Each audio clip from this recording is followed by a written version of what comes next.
ഏത് ഭക്ഷണവും നമുക്ക് അമുസ്ലിമീങ്ങൾക്ക് അവർ കഴിക്കുന്ന ഭക്ഷണം നമുക്ക് ഏത് ഭക്ഷണവും നമുക്ക് അവർക്ക് കൊടുക്കാം. പക്ഷെ ഉദ്ഹിയ്യത്തിന്റെ മാംസം അവർക്ക് നമ്മൾ കൊടുക്കാൻ പാടില്ല. അത് അവരെ ചതിക്കലാണ്. കാരണം അത് നമ്മളൊരു മതകർമ്മം, ബലികർമ്മം എന്ന് പറയുന്ന ഒരു ബലി നടത്തിയ മാംസം. ആ ബലി നടത്തിയ മാംസം നമ്മളെ മതക്കാർക്ക് മാത്രം അത് വരും. അല്ലാതെ നമ്മളൊരു കർമ്മം നടത്തിയിട്ട് അവർക്ക് കൊടുക്കൽ ശരിയില്ലല്ലോ. അവരെ അമ്പലത്തിൽ നിന്ന് ഒരു ബലി നടത്തിയിട്ട് നമുക്ക് കൊണ്ടുതന്ന നമുക്ക് ദേഷ്യം പിടിക്കൂലേ? അത് അവരോട് നമുക്ക് വെറുപ്പല്ലേ ഉണ്ടാകുക. അപ്പൊ അതുപോലെ എല്ലാറ്റിനും നിയമമുണ്ട്. അപ്പോ ഞാൻ പറഞ്ഞു വന്നത് എല്ലാവർക്കും എല്ലാ സ്ഥലത്തും നിയമങ്ങളുടെ നിയമം തന്നെ നിയമത്തിന്റെ റൂട്ടിൽ എങ്ങനെ പോകും. അതാരും വർഗീയതയായിട്ടോ മോശമായിട്ടോ തെറ്റിദ്ധരിക്കരുത്. നമ്മളൊരു പ്രഭാകരൻ ഉണ്ടായിരുന്നു, നമ്മുടെ സിറാജുൽ കോളേജൊക്കെ അടുത്ത ഒരു പ്രഭാകരൻ ഉണ്ടായിരുന്നു. നല്ല ഒരു മേസ്തിരിയാണ്, കോൺട്രാക്ടറാണ്. ഒരുപാട് കോടിക്കണക്കിന് റുപ്യന്റെ വർക്ക് നമ്മളെ കീഴിൽ എടുത്തിട്ടുണ്ട്. എന്നാൽ അദ്ദേഹം ഇവിടെ പോകുന്നൊരു ഇവിടെ ശബരിമല എല്ലാ കൊല്ലവും പോകുന്ന സമയത്ത് എൻ്റെ അടുത്ത് വരും. എന്നിട്ട് സിറാജിലൊക്കെ ഒരു 100 റുപ്യ, എന്നിട്ട് അദ്ദേഹം പ്രാർത്ഥിക്കണമെന്ന് പറഞ്ഞു പോകും. അങ്ങനെ പ്രഭാകരൻ ഇപ്പൊ ജീവിച്ചിരിപ്പുണ്ടോന്ന് എനിക്കറിയില്ല, കാലം കുറേയായി ഞാൻ കാണാത്തത്. ഉണ്ടാവുന്ന ഞാൻ വിചാരിക്കുന്നത് നല്ല സൗഹാർദ്ദം കാണിച്ച ഒരാളാണ്. പക്ഷെ അദ്ദേഹം ഈ മാല ഇട്ട് കഴിഞ്ഞാൽ പിന്നെ സിറാജുൽ ഹുദയിൽ ചായ കുടിക്കൂല, ഭക്ഷണം കഴിക്കൂല. പിന്നെ അവര് ഹൈന്ദവരുടെ ഭക്ഷണം മാത്രമേ കഴിക്കൂ. അവർക്ക് അങ്ങനെ ഒരു അത് പ്രഭാകരന്റെ വർഗീയതയാണെന്നായിരുന്നു തിരിച്ചേക്കുന്നത്.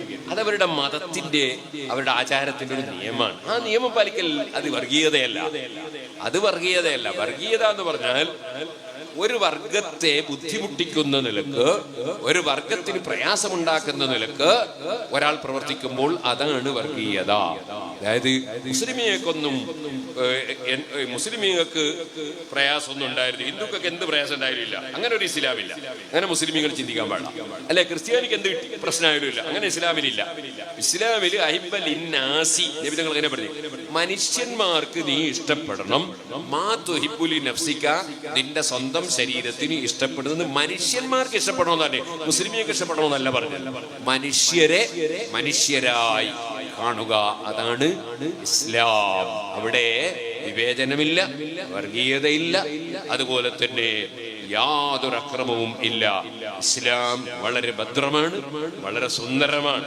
ആ ഇസ്ലാമിനെ മനസ്സിലാക്കേണ്ടത് പൂർവ്വകാല മുസ്ലിമീങ്ങളെ ജീവിതം നോക്കിയിട്ടാണ് ഞാൻ പറഞ്ഞത്. അക്ഷരം നോക്കിയിട്ടായാൽ അബദ്ധം വരും. എങ്ങനെ? അത് ഞാനൊരു നാടൻ ഉദാഹരണം പറയാം.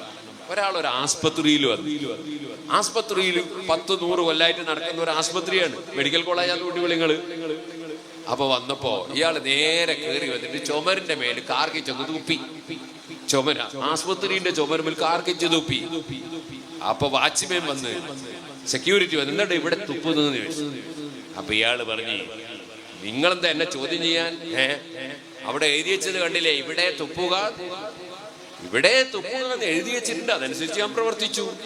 അപ്പൊ ഈ സെക്യൂരിറ്റി പറഞ്ഞ്, എവിടെ ചങ്ങാതി, അതിവിടെ എഴുതി വെച്ചിട്ട് 100 കൊല്ലം, ഇന്ന് വരെ ഒരൊറ്റ മനുഷ്യൻ അവിടെ തുപ്പിയിട്ടില്ല. അവരുടെ തുപ്പിയെ അവർ തുപ്പിയതിന്റെ നേരെ ചോണുണ്ട്, ഒരു തൊട്ടി വെച്ചിരിക്കും, ഒരു ബക്കറ്റ്, ഒരു തൊട്ടി, അതിൽ കുറെ പൂയി ഇട്ടിട്ടുണ്ട്. അതിലാണ് ഇന്ന് വരെയുള്ള ആളുകൾ തുപ്പിയത്. പക്ഷെ എഴുതിയത് ചുമരുമ്മലാണ്, തുപ്പിയത് ഇവിടെയാണ്. അപ്പൊ ഇവിടെ എന്ന് പറഞ്ഞ അതിന്റെ അർത്ഥം എവിടെയാ? ചുമരുമ്മലല്ല, ഈ ബക്കറ്റിൽ, ഈ തൊട്ടിയിൽ പൂയിട്ട് വെച്ച അതിൽ തുപ്പുക എന്ന് പറഞ്ഞുകൊണ്ട് തുപ്പിയിട്ടേ പോവാൻ പാടുള്ളൂ എന്നല്ല. അഥവാ തുപ്പേണ്ടി വന്നാൽ ഇവിടെ മാത്രമേ തുപ്പാവൂ എന്ന് അതിന്റെ അർത്ഥം. അല്ലാതെ തുപ്പണം, തുപ്പിയിട്ടല്ലാണ്ട് പോകാൻ പറ്റൂല എന്നല്ല. അപ്പൊ ഇവിടെ തുപ്പുക എന്ന് എഴുതിയതിന്റെ അർത്ഥം ഈ ബക്കറ്റിൽ തുപ്പണം എന്നാണ്, അല്ലാതെ അവിടെ അല്ല. അപ്പൊ ഇവൻ പറയാണ്, അതൊന്നും എന്നോട് പറയാം, ഞാൻ ഇവിടെ എഴുതിയാൽ അവിടെ തന്നെ തുപ്പൂന്ന് പറയവേ. ഇതിനാ പുത്തൻ വാദം എന്ന് പറയുന്നത്. അതായത് ഖുർആന് എങ്ങനെയാണ്, ഹദീസ് എന്താണ്, അതൊക്കെ മനസ്സിലാക്കേണ്ടി നമ്മുടെ മുൻഗാമികളായ മഹാന്മാരെങ്ങനെ ജീവിച്ചു എന്ന് നോക്കിയിട്ടാ. അതില്ലാതെ വാക്കർത്ഥം പിടിച്ചിട്ട് അവിടെ തന്നെ അങ്ങ് തുപ്പി. സുബ്ഹാനല്ലാഹ്. ഇവനോട് പറഞ്ഞിട്ട് കാര്യമില്ലാണല്ലോ അയാൾ വിട്ട്, എല്ലാരോടൊന്നും പറഞ്ഞിട്ട് കാര്യമില്ലല്ലോ. സുബ്ഹാനല്ലാഹ്. പണ്ടേ ഒരു ഇസ്മായിൽ ആജി ഒരാളുടെ കർണാടക, ഇയാൾ എന്നോട്, ഉസ്താദേ ഈ പുത്തൻവാദികളെയും കൊണ്ട് വല്ലാത്ത കൊടുക്കുന്നത്. ഞാൻ ചോദിച്ചാൽ എന്താ? അപ്പോ അദ്ദേഹം പറഞ്ഞു, ഞാൻ ഒരാളോട് പറഞ്ഞു, ഈ വാഷ്റൂമിൽ കയറുമ്പോ ബാത്റൂമിൽ കയറുമ്പോ തലമറക്കണോ? അപ്പൊ ഇവൻ എന്നോട് ചോദിക്കുക, തലമറിച്ചിട്ട് എന്താ കാര്യോ? ഉള്ളിൽ കയറിയാൽ ഏതെങ്കിലും സ്ഥലം മറക്കാത്ത ഉണ്ടാവുമോ? പിന്നെ തലമാത്രം മറിച്ചിട്ട് എന്താ ഇവന്റെ ചോദ്യം? ഇങ്ങനത്തെ ചോദ്യങ്ങൾ ചോദിക്കുന്നില്ല ചോദ്യകർത്താക്കന്മാരുണ്ട്. അവർക്ക് യഥാർത്ഥത്തിൽ മതം എന്താണ്, മതത്തിന്റെ നിയമം എന്താണ് എന്ന് അവർക്ക് അറിയില്ല. അപ്പൊ അവര് പലതും ഇങ്ങനെ പറയും, അതിലൊന്നും പെട്ടുകൊണ്ട. ഒരാൾ പറഞ്ഞില്ലേ അർത്ഥത്തിനേക്കാളും നല്ല ചത്തതാണെന്നല്ലോ. അപ്പൊ എന്താന്ന് ചോദിച്ചു, അർത്ഥം നമ്മൾ കൊല്ലുന്നില്ലേ, ചത്തത് അല്ല ഡയറക്റ്റ് കൊന്നതല്ലേ. ഓരോരുത്തരുടെ ന്യായമാണ്. അതുപോലെ ന്യായം പറയുന്ന ആൾക്കാരുണ്ട്. അവരാണ് ഈ ഇസ്ലാം എന്ന് പുറത്തു പോകുന്നതും മുർത്തദ്ദാകുന്നതും ഇസ്ലാം എന്ന് പുറത്തു പോകുന്നതൊക്കെ പലതും വാക്കർത്ഥമോ പിടിക്കുന്ന കക്ഷികൾ. ഇവൻ എന്ത് ചെയ്യുന്ന അറിയും, ഇവൻ അതും കഴിഞ്ഞിട്ട് ആസ്പത്രിയിൽ കയറി ആൾക്കാർ ഇങ്ങനെ ക്യൂ നിൽക്കുകയാണ് ഡോക്ടർ വരാൻ വേണ്ടിയിട്ട്. ഇങ്ങനെ ടോക്കനും എടുത്ത് ക്യൂ നിൽക്കുകയാണ്. അങ്ങനെ ക്യൂ നിൽക്കുമ്പോൾ ഇവൻ എന്ത് ചെയ്യുന്ന അറിയോ, നേരെ പോയിട്ട് ഡോക്ടറുടെ റൂമിലങ്ങ് കയറി. റൂമിൽ സുബ്ഹാനല്ലാഹ് റൂമിൽ കയറിയപ്പോൾ ആൾക്കാർ കയറലടാ. കയറിയാലെന്താ, എന്താ നീ കണ്ടില്ല അവിടെ എഴുതി വെച്ച് അന്യർക്ക് പ്രവേശനമില്ല, പിന്നെ നീ ഇങ്ങനെ കയറി അവിടെ ഡോക്ടർക്കും സിസ്റ്റർക്കും ഒക്കെ കയറാണല്ലേ. അപ്പൊ ഇവൻ പറയാ, ഓ നിങ്ങൾ അതിന്റെ അങ്ങേപ്പുറം കണ്ടില്ല, ആ ചുമരുമൽ വായിച്ചു നോക്ക്, ആരും അന്യരല്ല.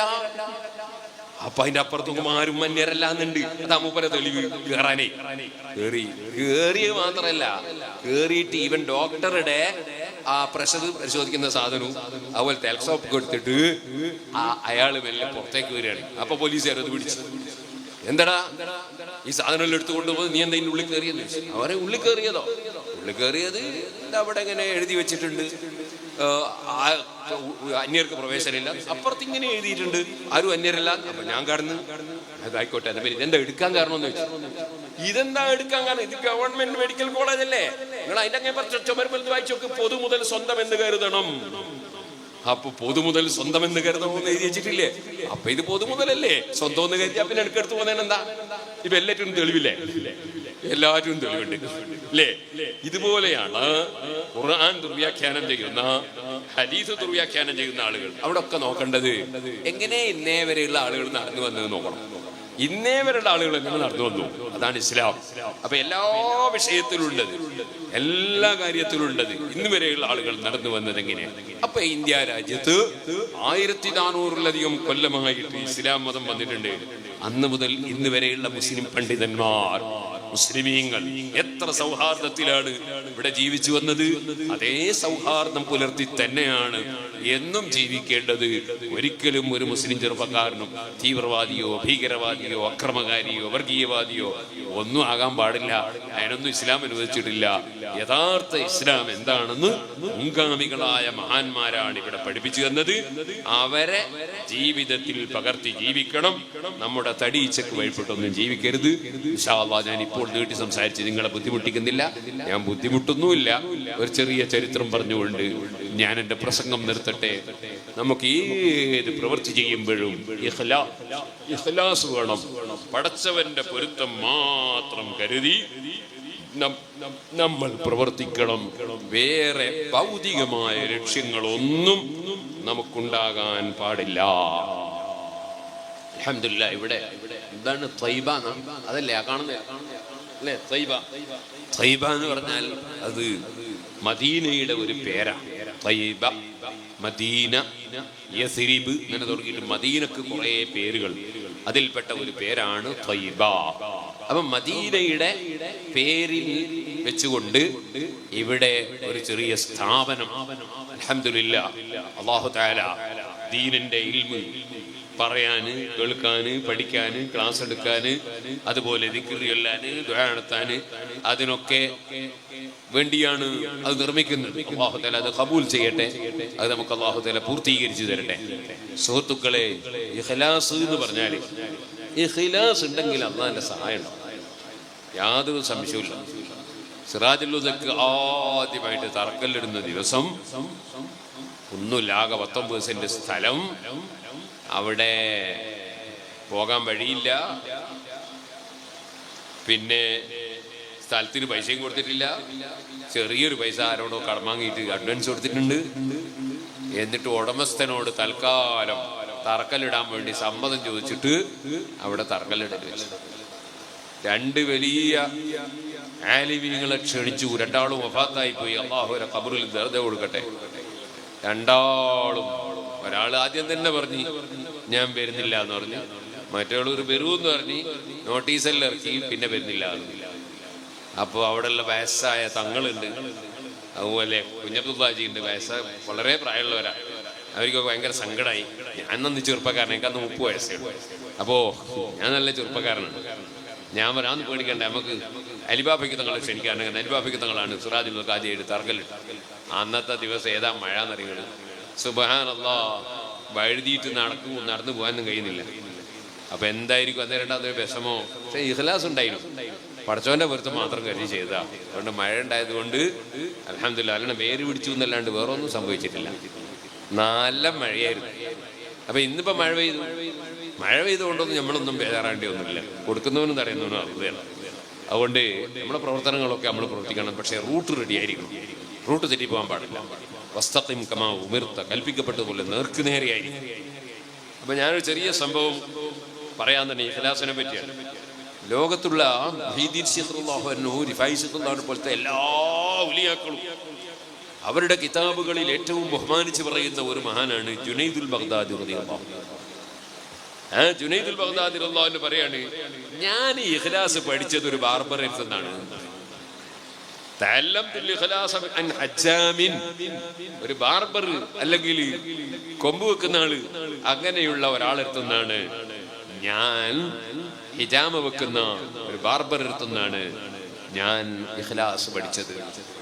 എങ്ങനെ? ഇത് കുന്തുബി മക്ക, ഞാൻ മക്കയിലായി. അപ്പൊ ഞാനൊരു ബാർബർ കണ്ടു. അദ്ദേഹം എന്താ ചെയ്യുന്നത്? നല്ലൊരു പൈസക്കാരന്റെ താടിയും മുടിയെല്ലാം ഒപ്പിച്ചു കൊടുക്കുകയാണ്. അപ്പോഴാണ് ഞാൻ ചെല്ലുന്നത്. ഞാൻ പറഞ്ഞു, ലില്ലാഹി തആല പടച്ചോന്റെ പൊരുത്തത്തിന് വേണ്ടി എന്റെ തലൊന്ന് കളഞ്ഞാളാ, എന്റെ മുടിയൊന്ന് കളഞ്ഞാളാ. പടച്ചോന്റെ പൊരുത്തത്തിന് വേണ്ടി തന്നെ, വേറെ ഒന്നും പൈസ കൊടുക്കുന്നു പറഞ്ഞില്ല. അപ്പൊ ഇദ്ദേഹം പറഞ്ഞു ഞാൻ ഓക്കേ എന്ന് പറഞ്ഞു. ഓക്കേ എന്ന് പറയുന്നതോടുകൂടി അദ്ദേഹത്തിന്റെ കണ്ണിന്ന് വെള്ളം ഇങ്ങനെ ഒലിക്കുന്നുണ്ട്. അയാൾ എന്ത് പറഞ്ഞു? ഈ മുതലാളി അപ്പുറത്ത് താടി ഒപ്പിക്കാൻ വേണ്ടി വന്നിട്ടുണ്ടല്ലോ. മുതലാളി കുറച്ചു നേരങ്ങൾ ഇവിടെ ഇരിക്കി, ഞാൻ മൂപ്പര താടി ഒപ്പിച്ചോട്ടെ, മൂപ്പര മുടികൾ കൊടുക്കട്ടെ. മുതലാളിനെ ഇരുത്തിയിട്ട് എന്റെ മുടികൾ നേരാൻ. അങ്ങനെ അദ്ദേഹം പറഞ്ഞതിന് എന്താന്ന് ചോദിച്ചാല്, അള്ളാന്റെ പൊരുത്തത്തിന് വേണ്ടി നാം മൂപ്പര് പറഞ്ഞു. അള്ളാന്റെ പൊരുത്തത്തിന് വേണ്ടി എന്ന് പറഞ്ഞ സ്ഥിതിക്ക് ഇനിയിപ്പൊ ഞാൻ നിങ്ങളിന്ന് പൈസ വാങ്ങാൻ വേണ്ടിയിട്ട് പണിയെടുക്കുക, അതാണ് നിർത്തിച്ചിട്ട് പറ്റില്ല. അതുകൊണ്ട് മൂപ്പര് ആദ്യം കഴിഞ്ഞിട്ട് നിങ്ങളെ പണിയെടുത്ത് തരാം. അങ്ങനെ എല്ലാം കഴിഞ്ഞ് ഞാൻ മൂപ്പര് മുന്നിലിരുന്ന് അദ്ദേഹം തുടങ്ങുന്നതിന് മുമ്പ് എന്റെ തല പിടിച്ചൊന്ന് ചുംബിച്ച്.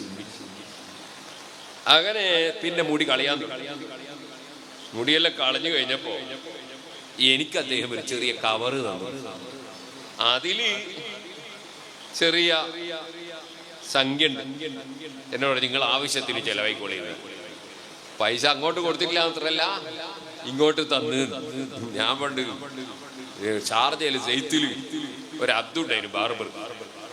അപ്പോ എല്ലാ ബാർബർ ഷാപ്പും അടച്ച സമയത്ത് ബാർബറോട് ഞാൻ ചോദിച്ചു, ഞമ്മക്കൊന്ന് താടി ഒപ്പിക്കാൻ പറ്റുമോ എന്ന് ഒരാള് തുറന്ന് താടിയിൽ ഒപ്പിച്ച് തന്ന്. അപ്പൻ 100 റുപ്യ സിറാജുല്ലേക്കും തന്നു. അപ്പൊ താടി ഒപ്പിച്ച് തന്നു. ഞാൻ ചോദിച്ചു എന്താണ്? അതൊന്നുമില്ല, ഞങ്ങള് മുമ്പൊരിക്കൽ ഇവിടുന്ന് ബാഗ് പറഞ്ഞിരുന്നു. അന്ന് നിങ്ങൾ ഒരു കള്ളുടിക്കൽ, കള്ള് നജസാണ്, അടുത്ത നജസാണ്, കുടിക്കാൻ പാടില്ല. അൽഹംദുലില്ലാഹ് ഒരാൾ എന്നോട് പറഞ്ഞു ഞാൻ കള്ളുടിക്കലുണ്ടായിരുന്നു, ആ ബാഗ് കുടിക്കില്ല. അപ്പോ നിങ്ങളോട് അതുകൊണ്ട് വലിയ സ്നേഹമാണ് എന്ന് പറഞ്ഞു അബ്ദു. അങ്ങനെ സിറാജുല്ലേക്ക് പൈസയും തന്നു. അതുപോലെ ബാർബറായതുകൊണ്ട് ഇഖ്ലാസ് ഉണ്ടാവില്ല എന്ന് വിചാരിക്കേണ്ടതാണ്, നമ്മളെ തന്നെ അനുഭവമാണ്. ഞാൻ പറഞ്ഞു വലിയ ഇഖ്ലാസ് ഉള്ള ബാർബർ മൂപ്പര് ചെറിയ സംഖ്യയും കൊടുത്തു. അങ്ങനെ ജുനൈദുൽ ബഗ്ദാദി റളിയല്ലാഹു പറഞ്ഞു, ഞാനത് തന്നപ്പോ വാങ്ങാതിരിക്കാൻ പറ്റൂലല്ലോ. വാങ്ങി, ഒരാളൊരു ബഹുമാനിച്ച് തന്നാ വാങ്ങണ്ടേ.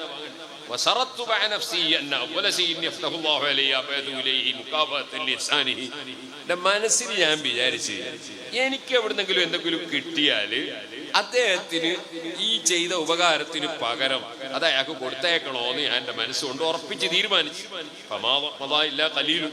കുറച്ചു ദിവസം കഴിഞ്ഞ് ഇത് ഉഹുദിയത്ത് മിനൽ ബസറത്തി സുറത്തുൻ, എനിക്കൊരു ബാല്യ പാക്കറ്റ് നല്ല സംഖ്യ ബസറന്ന് ഹദിയായിട്ട് ഇങ്ങോട്ട് വന്നു. ഞാൻ ബഗ്ദാദിൽ ഞാൻ അതും എടുത്തിട്ട് അയാളുടെ അടുത്തേക്ക് പോയി. ബാർബർ മുമ്പൊരു ഇതെന്താന്ന് ഞാൻ പറഞ്ഞു പഠിച്ചോൻ എനിക്ക് തന്നാല് നിങ്ങൾക്ക് എന്തെങ്കിലും അങ്ങോട്ട് തരണമെന്ന് എന്റെ മനസ്സുകൊണ്ട് നേരത്തെ വിചാരിച്ച ഫല്ലാനഹസലാദി ഇപ്പൊ ഇത് കിട്ടിയത് പിന്നെ അതുകൊണ്ട് നിങ്ങളൊന്ന് കബൂലാക്കണം, സ്വീകരിക്കണം. അപ്പൊ ഇയാൾ എന്നോട് ചോദിച്ചു, യാ റജുലു, ഓ മനുഷ്യ, ബാർബർ എന്നോട് ചോദിക്കാം, അള്ളാന്റെ മുമ്പിൽ നാണയില്ലേ നിങ്ങൾക്ക്? അള്ളാന്റെ മുന്നിലും നാണയില്ലേ നിങ്ങൾക്ക്?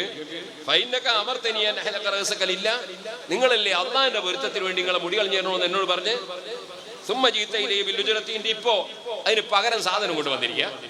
നിങ്ങൾ അള്ളാന്റെ പൊരുത്തത്തിനോട് ഇതല്ലേ എന്നോട് പറഞ്ഞ്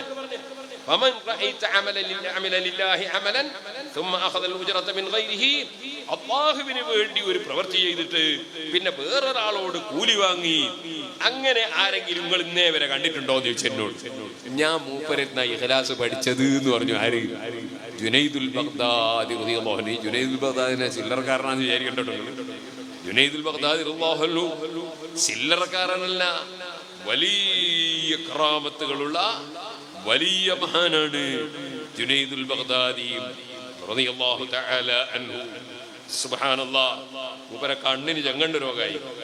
അപ്പൊ ഡോക്ടർ പറഞ്ഞു, വെള്ളം നനക്കരുതെന്ന് പറഞ്ഞു. വെള്ളം നനഞ്ഞാൽ കണ്ണ് പോയാൽ ഞാൻ ഉത്തരവാദിയാവൂല. അപ്പോ ഈ ഡോക്ടർ അങ്ങ് പോയി നിക്കാരത്തിന്റെ സമയമായി. ജുനൈദുൽ ബഗ്ദാദി വെള്ളം കൊണ്ടുവന്ന് ഉദൂർത്തങ്ങ് നിസ്കരിച്ചു. ഉപ്പര് പറയാ, പിന്നെ ഞാനൊന്ന് ഉറങ്ങിപ്പോയി. ഉറക്കുന്ന് കളിഞ്ഞു നോക്കുമ്പോ എന്റെ രോഗമെല്ലാം മാറിയിട്ടുണ്ട്, ഒരു പ്രശ്നമില്ല. അപ്പൊ പിന്നെ ഞാൻ കേട്ടു ഒരു വാചകം ഇങ്ങനെ, എന്റെ പൊരുത്തത്തിന് വേണ്ടി നിങ്ങൾ കണ്ണോയി വാക്കിയില്ലേ? പലവും എന്നൊക്കെ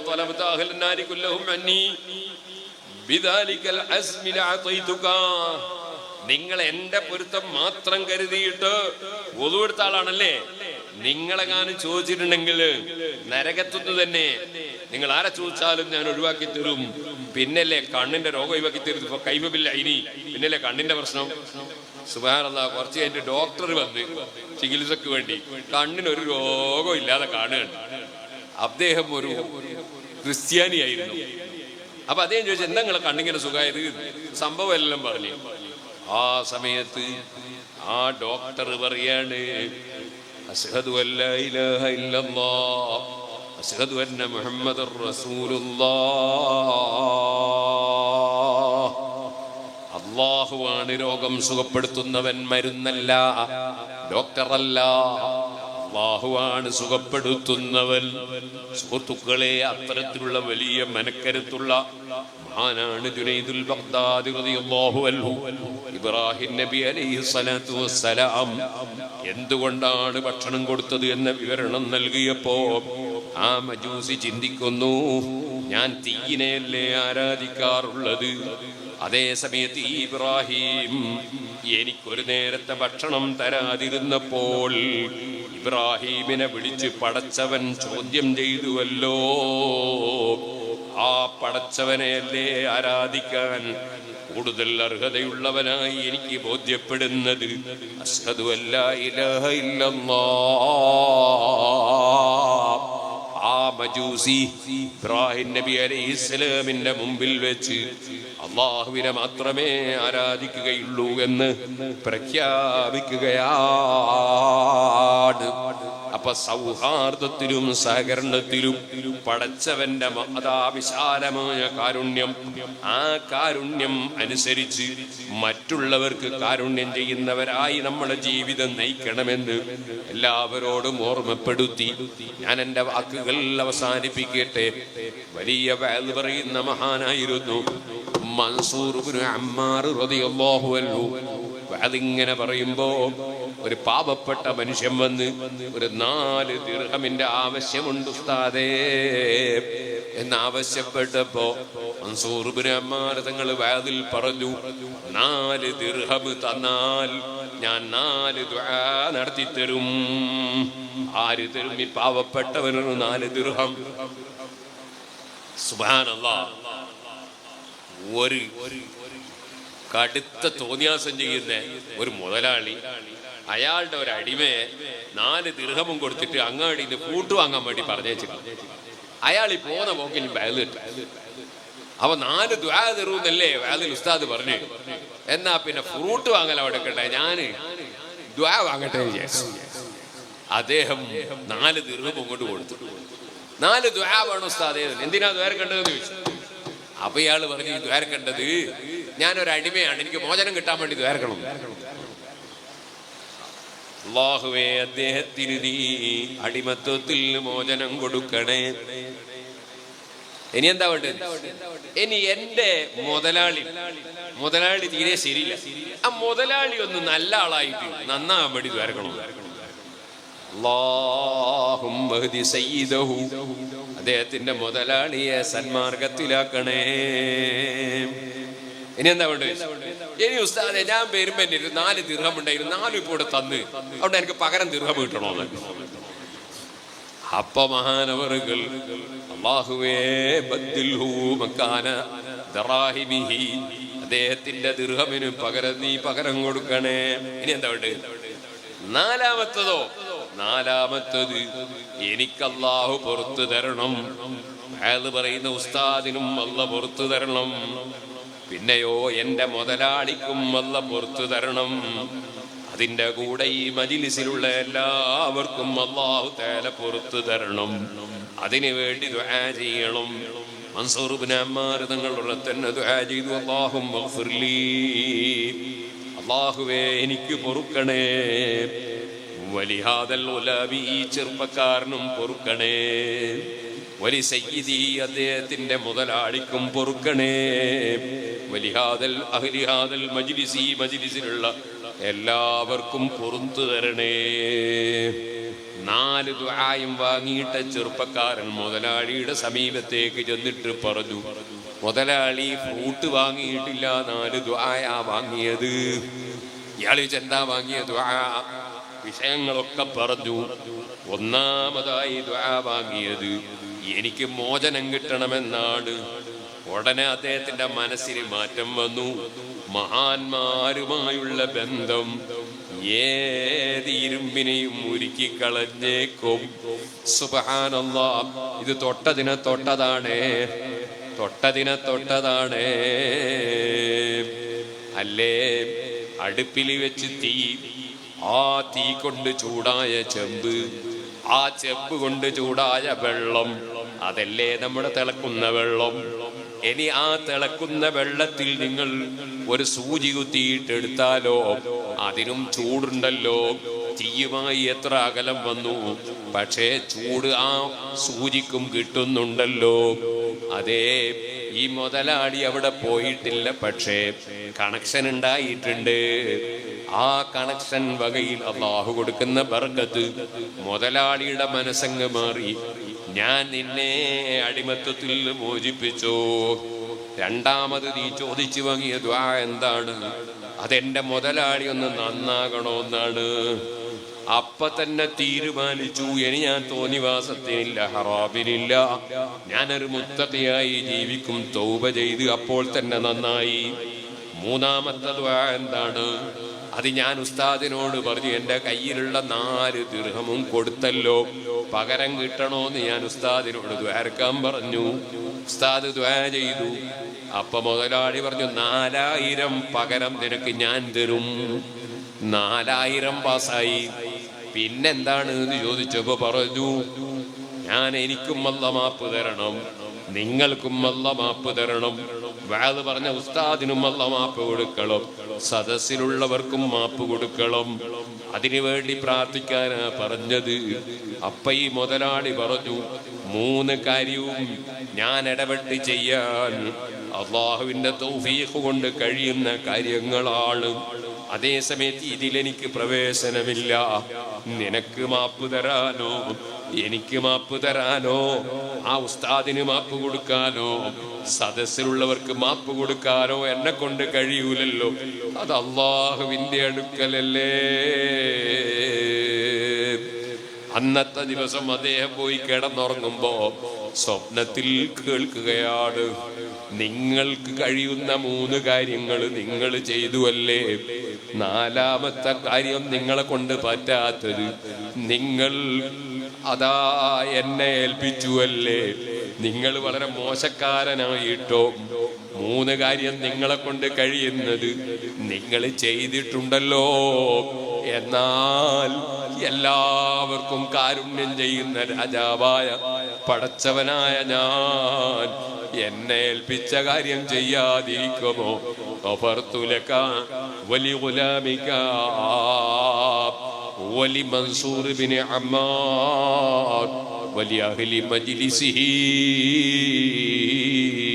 നിനക്കും ഞാൻ പൊറുത്തു, വഅദ് പറഞ്ഞ ഉസ്താദിനും പൊറുത്തു, ആ അടിമക്കും പൊറുത്തു, സദസ്സിൽ പങ്കെടുത്ത എല്ലാവർക്കും പടച്ച റബ്ബാകുന്ന ഞാൻ മാപ്പ് കൊടുത്തു. സുഹൃത്തുക്കളെ, ഇഖ്ലാസോടെയുള്ള പ്രവർത്തനങ്ങൾ, ഇഖ്ലാസോടെയുള്ള ദുആ, ആ ദുആക്ക് വലിയ ഇജാബത്താണ്, സ്വീകാര്യതയാണ്. അല്ലാഹുവേ, ഞങ്ങളെ മജ്ലിസ് നീ ദുആക്ക് ഇജാബത്തുള്ള മജ്ലിസാക്കണേ അല്ലാഹ്. ഈ നല്ല മഴ പെയ്യുന്ന സമയത്ത് ഇൽമിന്റെ മജ്ലിസ് എന്ന നിലക്ക് ഇൽമിനെ സ്നേഹിച്ചും ബഹുമാനിച്ചും ഈ മഴയത്തിവിടെ വന്ന സ്ത്രീകളും പുരുഷന്മാരും കുട്ടികളും പ്രായമുള്ളവരും ഈ നാട്ടിലുള്ളവരും മറ്റു നാട്ടുകളിൽ വന്നവരും, റബ്ബേ ഞങ്ങളുടെ അമല് നീ സ്വീകരിക്കണേ അല്ലാഹ്.